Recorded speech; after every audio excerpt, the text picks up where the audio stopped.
Bueno, iglesia, gracias y paz, Señor les bendiga. Vamos a continuar con nuestra serie temática sobre los atributos de Dios. Hoy vamos a ver la soberanía de Dios. Daniel 4:35.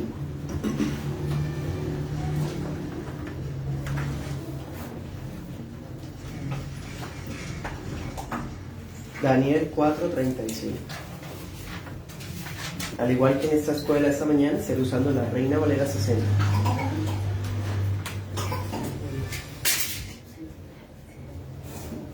Daniel 4:35.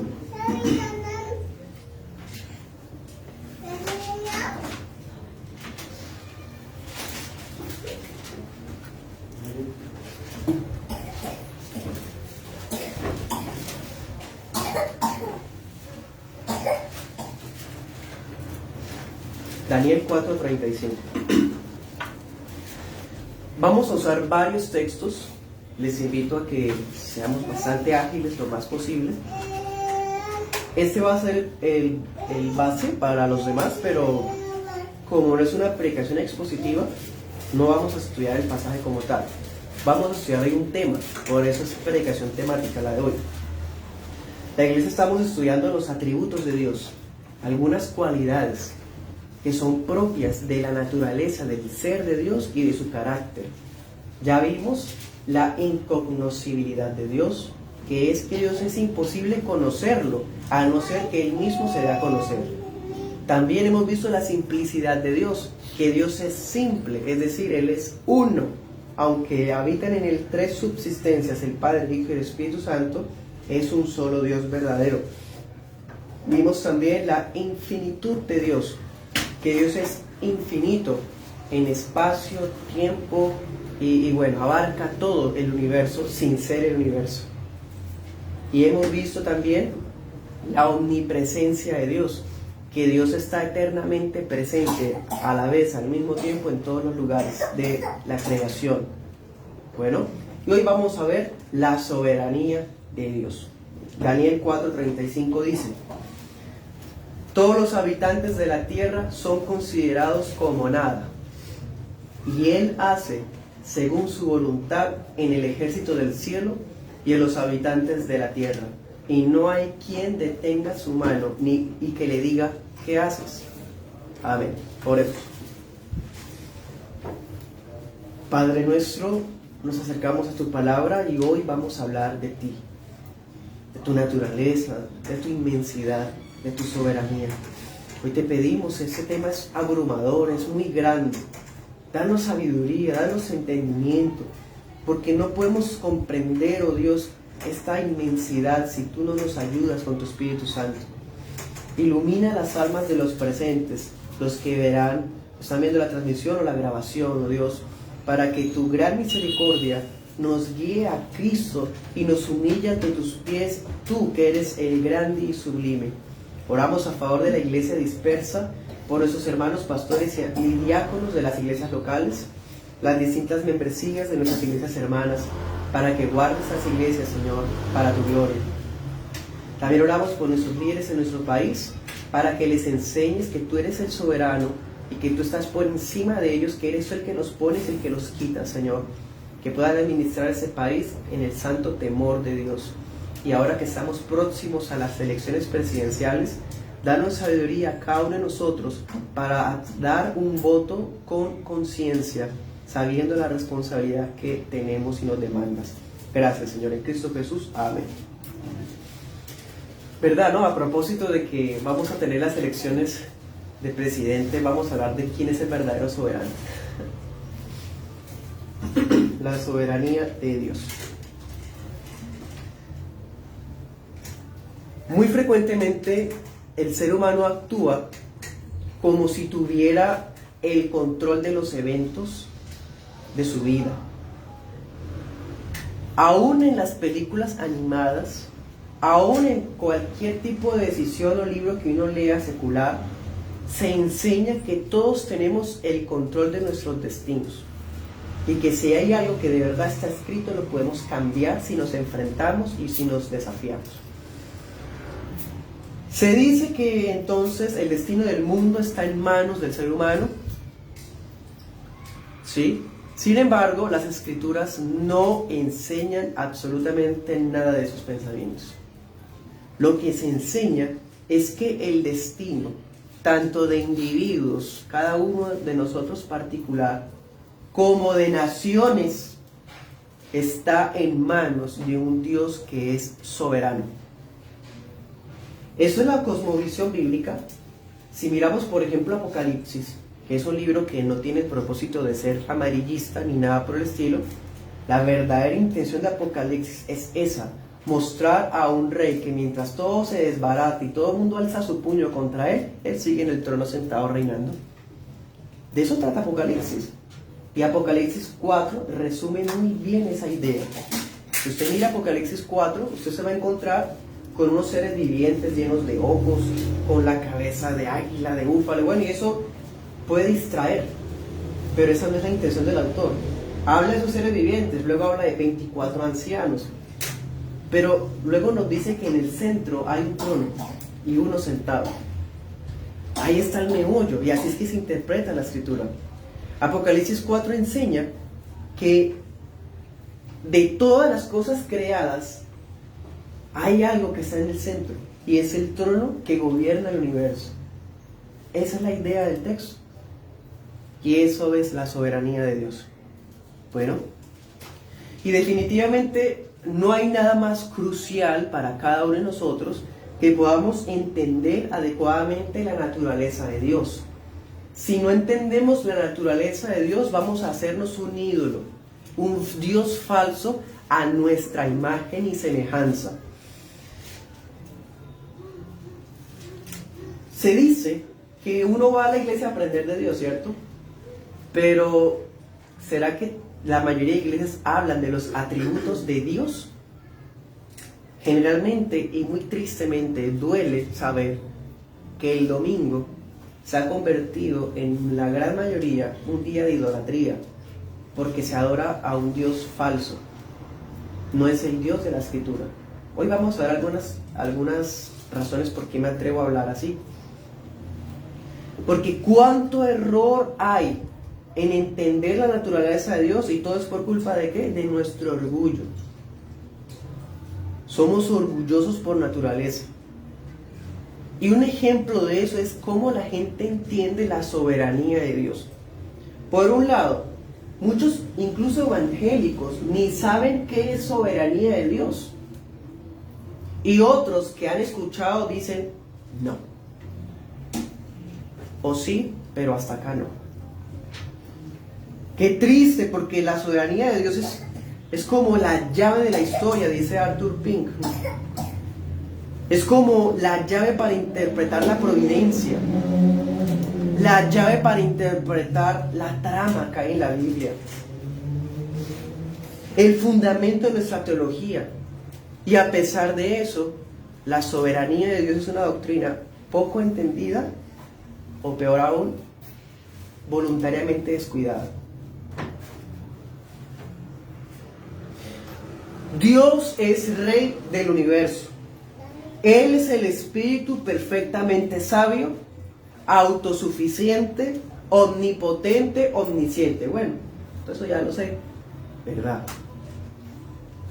Pero ese es el Dios, por ejemplo, del neopentecostalismo, o el Dios del movimiento de fe, de la mente positiva, de la ley de la atracción. ¿Ese es el Dios? ¿Será?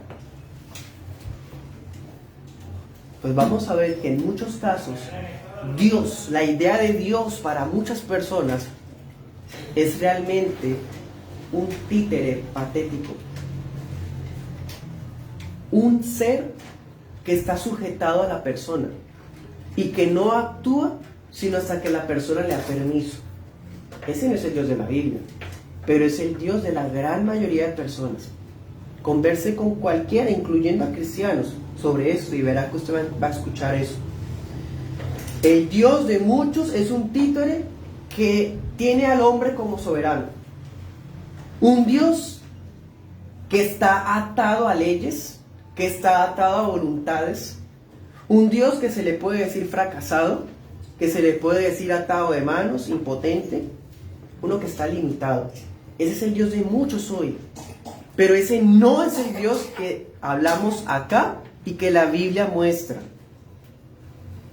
Anote esa cita, Isaías 46, del 9 al 11.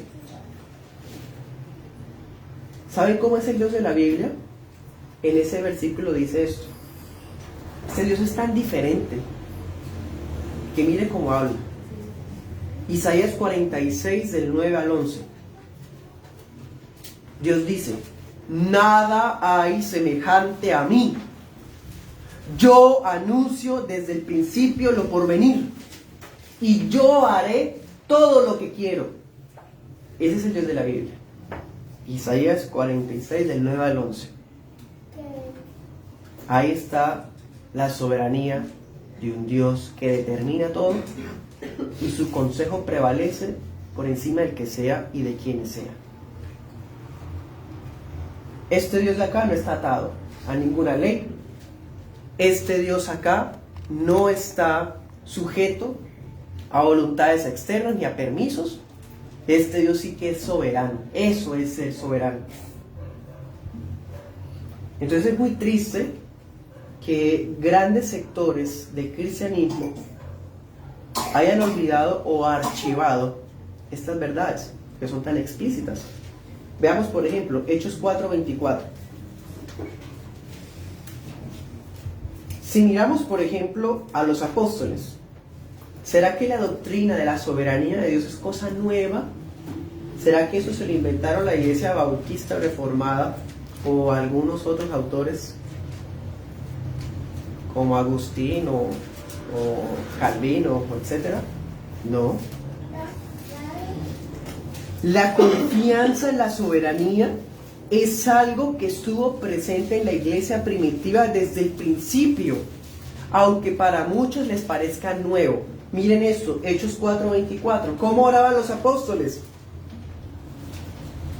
Dice: alzaron unánimes la voz a Dios y dijeron: soberano Señor, tú eres el Dios que hiciste el cielo y la tierra, el mar y lo que hay en ellos. Versículo 27 dice: verdaderamente se unieron en esta ciudad contra tu santo Hijo Jesús, a quien ungiste, Herodes y Poncio Pilato, con los gentiles y el pueblo de Israel. 28. Para hacer cuanto tu mano y tu consejo habían antes determinado que sucediera. ¿Ven? Entonces los 12 apóstoles oraban basados en la soberanía del Padre Celestial. Es más, ellos tienen claridad de que todo lo que había ocurrido al Señor Jesús había sido determinado por el Padre desde antes. Anota esa cita, 1 Timoteo 6:15. El apóstol Pablo también enseñó que Dios es el solo soberano. Así le dice, solo soberano. Está en ese texto. ¿Cuántos soberanos hay? Solo soberano, Dios. Judas 1:4. Judas también enseñó lo mismo. Él dijo esto, que Él es el único soberano. Judas 1:4. También está ahí eso. Único soberano. Entonces no es algo novedoso. La iglesia desde los tiempos bíblicos ya tenía claridad sobre la soberanía de Dios. Pero alguno puede pensar, la soberanía de Dios solamente se predica del Padre. Porque estos versículos que hemos leído hasta ahora habla de Padre. Está hablando del Padre. No, pues el Hijo también es soberano. Apocalipsis 1:5.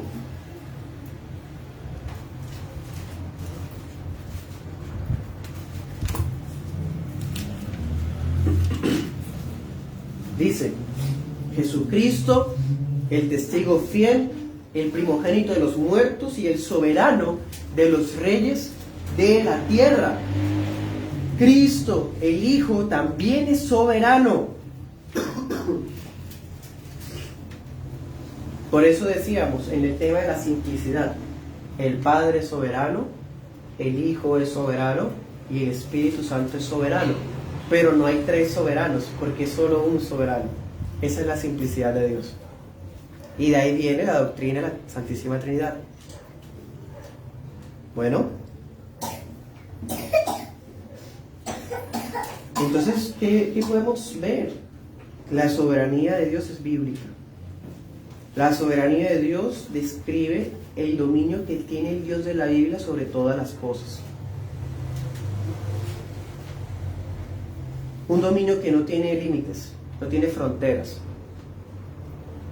En cambio, hoy día, seguramente usted ha escuchado que Dios respeta porque es un caballero, que Dios no va a actuar por encima de nuestras libertades. No pueden haber dos soberanos. Si el hombre es soberano, entonces Dios no lo es. Y si Dios no es soberano, no es Dios. Y si Dios es soberano, entonces el hombre no lo es.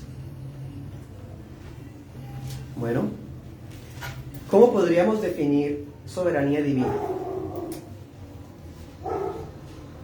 ¿Qué es soberanía? Vamos a definirlo así.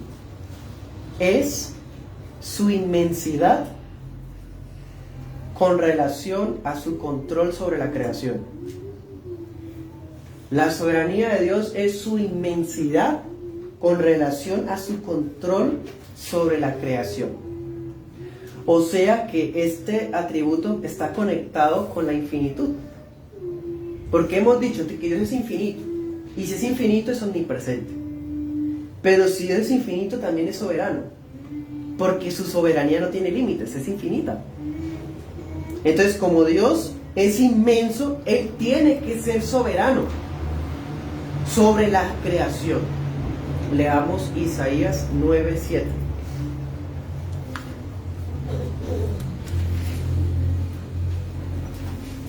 A propósito, este texto también habla de Jesús.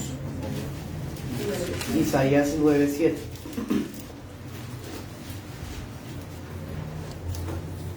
Aquí está hablando de la venida del Mesías. Y miren cómo dice del Mesías: lo dilatado de su imperio y la paz no tendrán límite sobre el trono de David, sobre su reino, disponiéndolo y confirmándolo en juicio y en justicia desde ahora y para siempre. Bueno, Dios es soberano sobre las cosas visibles, sobre las cosas invisibles, sobre lo pasado, sobre lo presente, sobre lo futuro. Eso es que Dios es soberano. Tiene control de la creación, del universo. La soberanía de Dios significa que Él tiene derecho, reclama derecho absoluto de gobernar y disponer toda la creación según su voluntad.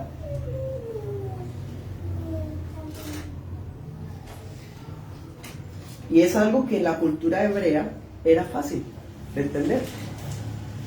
Sucede que para nosotros es difícil porque somos hijos de la generación de los derechos humanos, de las libertades, ¿cierto?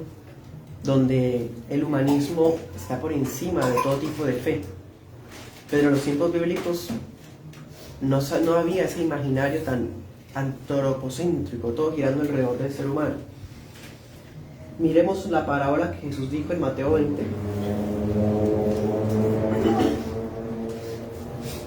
Mateo 20, 15.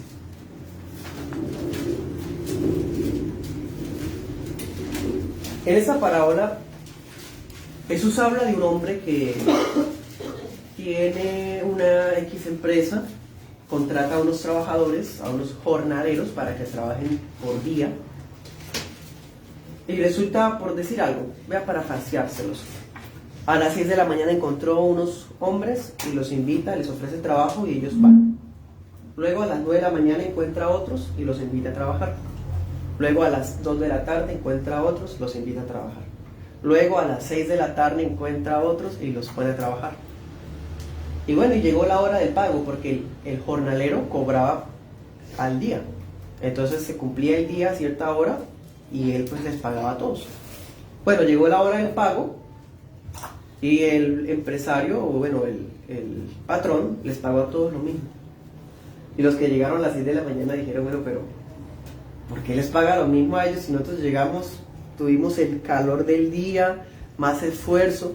Miren qué dice el versículo 15. Les dice el patrón: ¿no me es lícito hacer lo que quiero con lo mío? ¿O tienes tu envidia porque yo soy bueno? El patrón les responde eso. O sea, yo convine con ustedes darle trabajo. Se supone que les voy a pagar a todos lo mismo. Yo quiero pagarle a todos igual. ¿Y qué? Porque es mío. Eso es soberanía de Dios. Él dispone de lo suyo y le da a todos como Él quiere. Como Dios infinito y supremo, toda criatura depende de Dios y le pertenece. Es fácil decir, bueno, todo depende de Dios. Es más, cuando Dios no parece no dar, entonces ahí sí todo el mundo dice, ay, porque hay hambre, porque hay enfermedad, porque esto y lo otro. Bueno, Dios gobierna y por lo tanto todo le pertenece y Él da y dispone como le parece. Y como decía el primer texto, ¿quién le puede decir qué hace? ¿Quién? Todo le pertenece. Esa es la parte que nos gusta. A nosotros no nos gusta por naturaleza esa parte. Nos gusta que Dios esté obligado a derramar bendiciones, a dispensar sus favores, pero que reclame que somos de Él y que hagamos las cosas como Él quiere, ¿no? Porque es mi libre albedrío.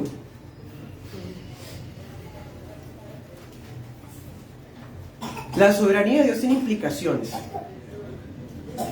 Si tiene Dios el control de las cosas del universo, si todo le pertenece y tiene el derecho de gobernar sobre todo, entonces significa que Dios ha determinado desde la eternidad todo lo que tiene que acontecer. Y efectivamente Dios ejecuta su voluntad sobre todo en el universo. No hay algo que resulta que Dios estaba distraído, y se sorprendió porque pasó algo que no lo tenía planeado, algo que se salió de sus manos, o como si Dios hubiera dejado todo como un reloj bien con sus engranajes, creo que se dice, con sus partes funcionando, y se hace a un lado y deja que todo funcione solo. El Dios de la Escritura interviene activamente en el universo. Él está ahí. Así que Él ejecuta su voluntad sobre todo en el universo. Cada obra creada viene de Él y se relaciona con Él, depende de Él. Todo lo que Dios sabe, su conocimiento, bueno, ya eso es otro atributo, ¿no? La omnisciencia. Pero como se dan cuenta, todo está conectado. Si Dios es soberano, es omnisciente. O como Dios es omnisciente, es soberano. Todo lo que Dios sabe es completo, simultáneo, inmediato. Dios no aprende, Dios ya lo sabe todo.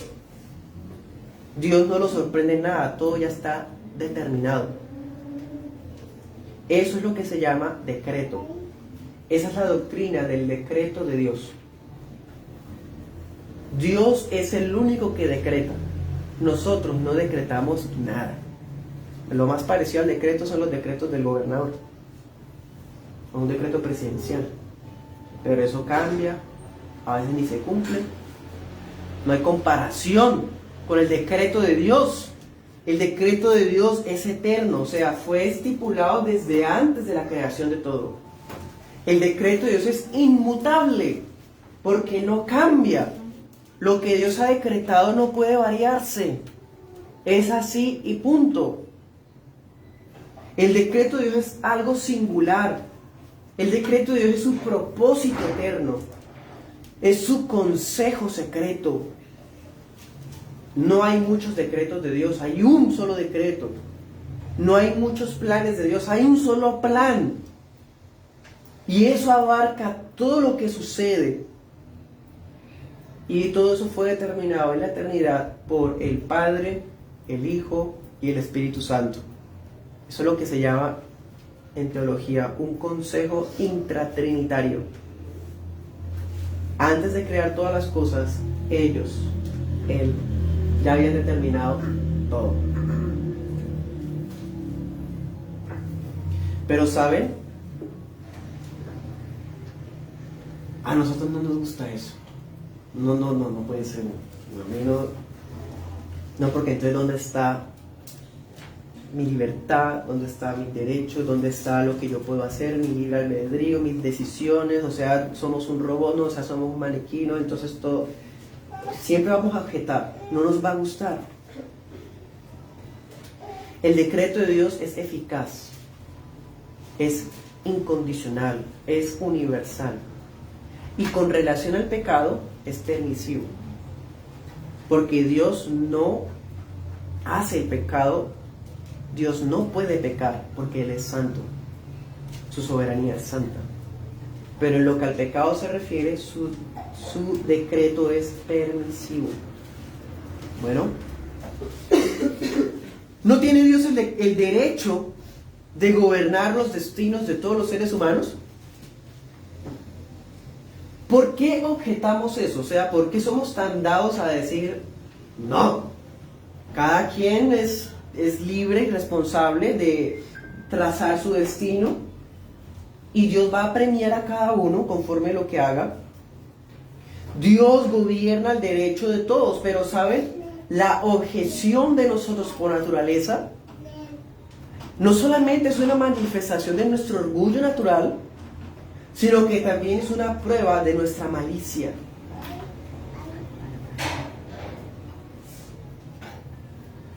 ¿Por qué malicia? ¿Quién se atreve a desconfiar de las decisiones de Dios? Como si se le pudiera señalar de arbitrariedad o capricho. La objeción del decreto de Dios es desconfianza, porque va a tener el control de mi vida. Pero ¿acaso Dios no es bueno? ¿Acaso no es santo? ¿No es justo? ¿No es verdad? Pero desconfiamos porque hay una malicia, hay maldad en nosotros. El ser humano puede tolerar a un Dios soberano siempre y cuando esté dentro de sus límites. Siempre y cuando Él sea soberano en donde Él le permita ser soberano. Usted es soberano de todas las cosas, me tiene que dar trabajo, comida, salud, bienestar, pero usted no puede meterse en mi vida con mi pareja. Usted no puede mandar en cómo yo pienso mis cosas. Usted no puede mandar en cómo yo veo a mi familia.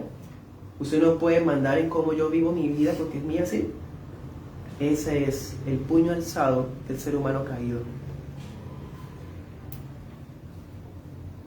En el fondo, cuando hablamos de la soberanía, hacemos un examen de nosotros mismos también, porque vemos que no somos soberanos, ninguno de nosotros en nada. Cuando estudiamos la soberanía de Dios, nos autoexaminamos también a nosotros porque vemos que allá en el fondo de cada uno de nosotros hay una añoranza de ser los primeros. Queremos el trono que Dios tiene. Queremos ser los reyes de nuestro destino. Eso es lo que está en el fondo. Querer ser como Dios.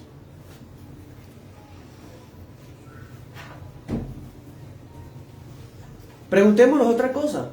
¿O acaso no incomoda incluso a la mayoría de evangélicos, de cristianos, que muchos son hermanos de nosotros, la mayoría seguramente, pero aún esos hermanos les hablamos de esto? Y si les decimos que Dios es soberano sobre todas las cosas, sobre todos los sucesos y aún sobre la salvación de las almas, van a decir no. Y siendo cristianos. Leamos Romanos 9.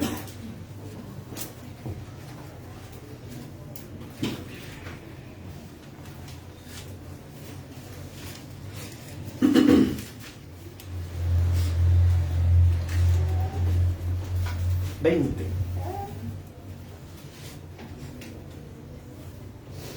(9:20) dice: Mas antes, oh hombre, ¿quién eres tú para que alterques con Dios? Dirá el vaso de barro al que lo formó: ¿por qué me has hecho así? ¿No tiene potestad el alfarero sobre el barro para hacer de la misma masa un vaso para honra y otro para deshonra? ¿Y qué? Si Dios, queriendo mostrar su ira y hacer notorio su poder, soportó con mucha paciencia los vasos de ira preparados para destrucción, y para hacer notorias las riquezas de su gloria, las mostró para con los vasos de misericordia que Él preparó de antemano para gloria. Dios, hay una masa común, la humanidad, y de esa masa común el alfarero ha decidido hacer vasos, unos vasos para ira, en donde va a mostrar su ira, y a otros va a mostrar su gracia, pero a ninguno va a recibir injusticia, porque Dios es soberano. Esta parte es tremenda, estremece todo lo que somos. Dios es soberano en la vida de cada persona individual, y va más allá de lo que usted se imagina. Miremos algunos ejemplos. Proverbios 19:21.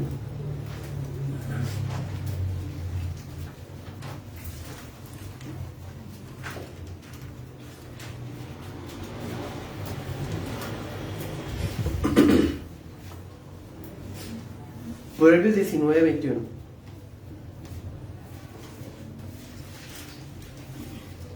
Dice: Muchos pensamientos hay en el corazón del hombre, mas el consejo de Jehová permanecerá. ¿Cuántas veces hacemos planes y no se dan? ¿Cuántas veces tenemos pensamientos y nos pasa es que las cosas suceden como no las pensamos? Y todo lo que sí pensamos no pasa. Ninguno de nuestros pensamientos es soberano, porque el consejo de Jehová, ¿qué es? El decreto. Lo que Dios ha determinado, eso sí es lo que va a permanecer, no nuestros pensamientos. Su consejo permanece por encima de los pensamientos de nosotros. Es más, hasta lo que hablamos con nuestra lengua. Mire, 16:1.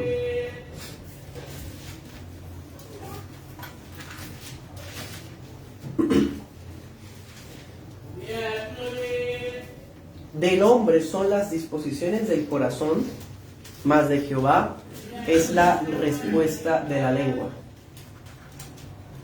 No, pero yo dije eso y ni me di cuenta, ¿por qué? O no, lo que dijo ese fulano dañó todo lo que se había planeado. Fue imprudente porque la embarró al decir eso. Porque prevalece el decreto. No hay trama en nuestras mentes ni elocuencia en nuestra lengua que pueda saltarse el decreto. Es más, todo lo que pensamos o lo que terminamos diciendo es lo que sí estaba decretado. y eso no de ninguna manera nos va a dejar así como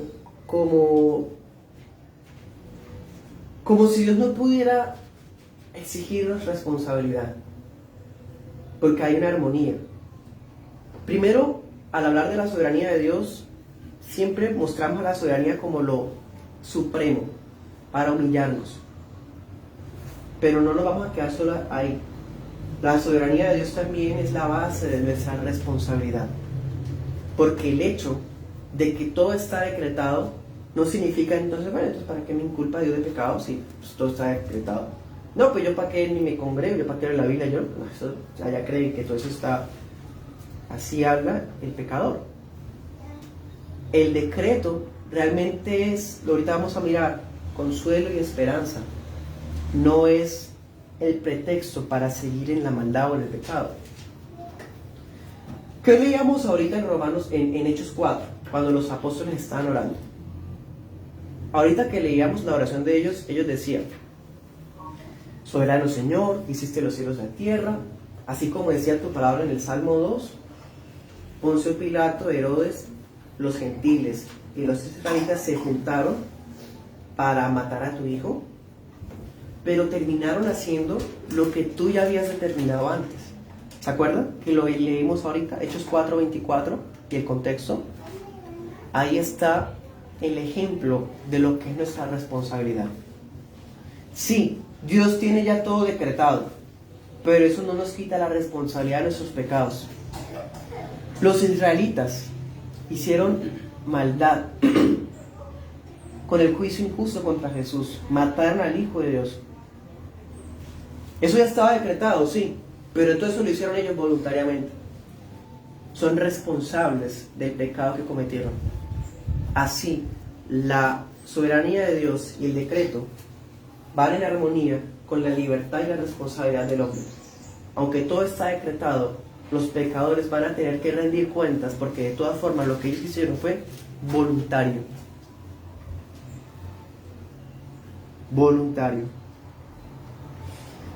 Cito las palabras del doctor MacArthur, abro comillas: la responsabilidad humana está siempre sometida a la absoluta soberanía de Dios. Cierro comillas. Dios siempre confirma sus planes sobre naciones. Nadie puede impedirlo, nadie puede hacerlo retroceder. Anote la cita bíblica: Isaías 14, 24 y 27.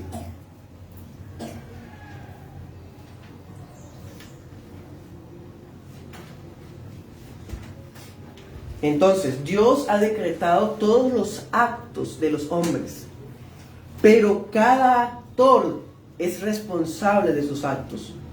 Así como en la eternidad fue determinado que los judíos crucificaran a Jesús, ellos fueron perfectamente libres y por lo tanto responsables de lo que hicieron.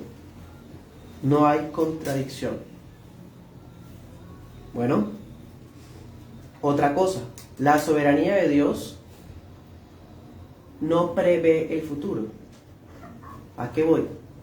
Algunas personas piensan que la soberanía de Dios es que no es que Dios escoja desde antes, es que Dios vio quiénes iban a creer, ¿sí? O sea, Él sabía quiénes eran los que iban a escogerlo a Él. Entonces, como vio eso, los escogió por eso. Eso es herético, está mal. Está diciendo que Dios escoge basado en la elección de otro, que Dios está escogiendo basado o dependiendo de un hecho futuro, de una criatura. La soberanía de Dios no depende de nada, ni siquiera del futuro, porque el futuro más bien es resultado de la soberanía de Dios. Es imposible que la autoridad de Dios se limite por cualquier cosa fuera de sí mismo. Si en la soberanía de Dios tiene algo que la controle, es sus mismos atributos, sus propias perfecciones. Dios es santo, Dios es justo, Dios es sabio. Sus decretos son santos, son justos, son sabios. Entonces, ni la necesidad, el afán, la insensatez, los planes del diablo, lo que sea, nada puede controlar la secuencia o los resultados de los acontecimientos. Y eso trae paz al pueblo de Dios. Porque nos enseña que lo que nosotros estamos viviendo, si es resultado de un plan divino, tiene un propósito que es bueno, aunque sea difícil de entender o a veces de tolerar. Esta es la base para la confianza del pueblo de Dios. Dios ha sido soberano siempre, lo es y lo será. Fue soberano cuando sacó a los israelitas de Egipto, cuando los liberó de Babilonia, cuando levantó a Jesús de la tumba, y es soberano cuando a través de la predicación del Evangelio resucita el espíritu muerto del pecador por medio de la predicación. Bueno, ya que Él es soberano, Él es el juez de todo, el juez universal. Entonces, esta doctrina de la soberanía de Dios, es imposible que genere en nosotros un corazón arrogante, un corazón duro. Más bien nos ablanda el corazón para enseñarnos que todas las cosas dependen en un sentido absoluto de la palabra de Él. Nos capacita para cuando pasamos por pruebas y tribulaciones saber que Dios está bajo control. Nos capacita para que aprendamos a fijar la mirada en aquel que es el Rey de Reyes, Señor de Señores. Entendemos más qué significa esa palabra, ¿no? Esa frase.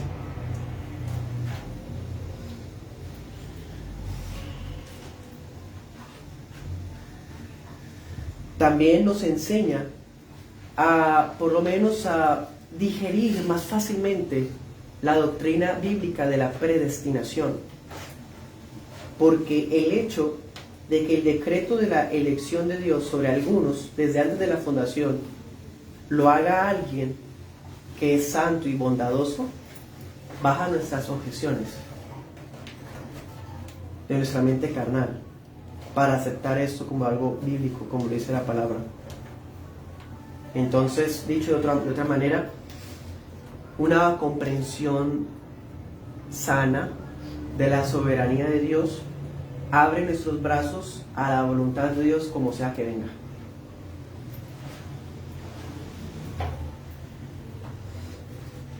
Abre nuestros brazos a recibir la voluntad de Dios para esta vida y para la venidera, sabiendo que este Dios que es soberano también es fiel, también es amor,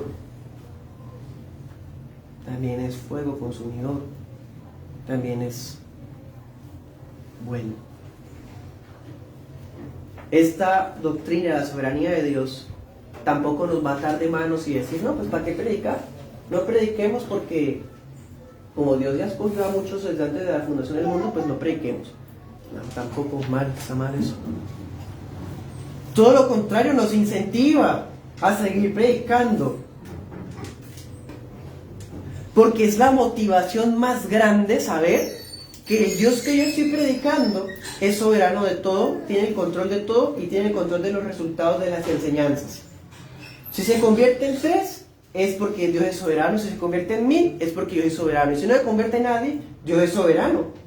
Es una gran motivación, porque me enseña que no depende de mis estrategias, de las suyas, de sus inversiones, de sus esfuerzos personales, de sus dádivas, sino de la elección soberana de aquel que atrae a las almas a los pies de Cristo.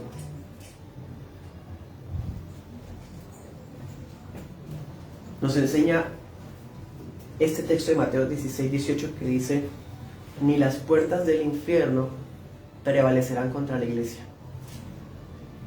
porque la iglesia tiene un Dios que es soberano. ¿Quién puede poner freno a la expansión del reino del soberano? ¿Quién puede tan siquiera negarse o tratar de destruir el reino de Dios en la iglesia? Ni siquiera las puertas del infierno podrán. Entonces, la doctrina de la soberanía de Dios es una enseñanza que va a influir nuestro carácter, nuestro día a día.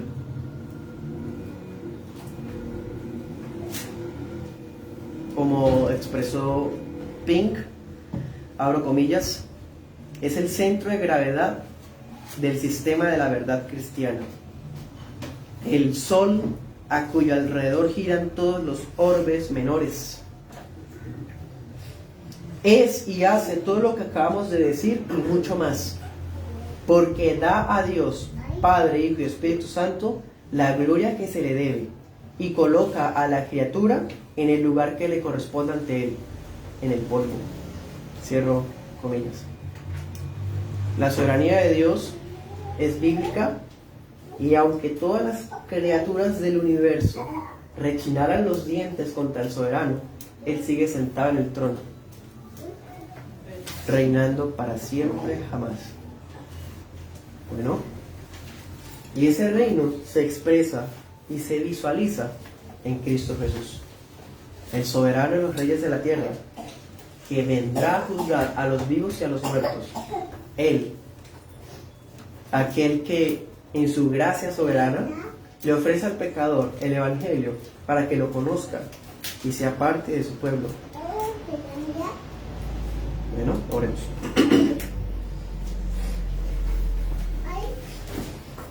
Oh Señor Dios soberano, que hiciste los cielos y la tierra. Señor, en este mundo se juntaron, conspiraron los hombres contra ti.